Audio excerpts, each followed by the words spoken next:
শাকিব খানের ছেলে বীরকে নিয়ে বুবলি আছেন যুক্তরাষ্ট্রে, আছেন শাকিব খানও। আগে জানা গিয়েছিল যুক্তরাষ্ট্রের ছেলের সাথে শাকিব খান কিছু সময় কাটাবেন।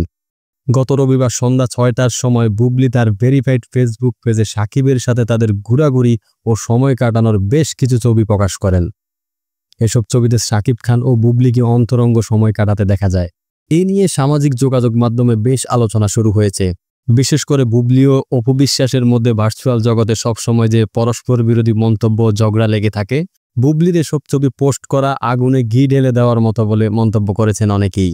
শাকিব বুবলির এসব অন্তরঙ্গ ছবি দেখে অপু বিশ্বাস এখন কি করবেন, কি প্রতিক্রিয়া ব্যক্ত করবেন তা নিয়ে নেটিজেনদের রীতিমতো গবেষণা শুরু করেছে। এদিকে ১৫ কোটি নির্মিত সিনেমা ১৫ দিনে আয় করল ১৬৫ কোটি। ২০০৫ সালে হনুমান ছিল তৎকালীন সময় সবচেয়ে বেশি ব্যবসা করা ভারতীয় অ্যানিমেটেড সিনেমা, কিন্তু সেই রেকর্ডকে এবার বিদায় জানিয়ে দিয়েছে সদ্য মুক্তি পাওয়া মহাবতার নরসিংহ।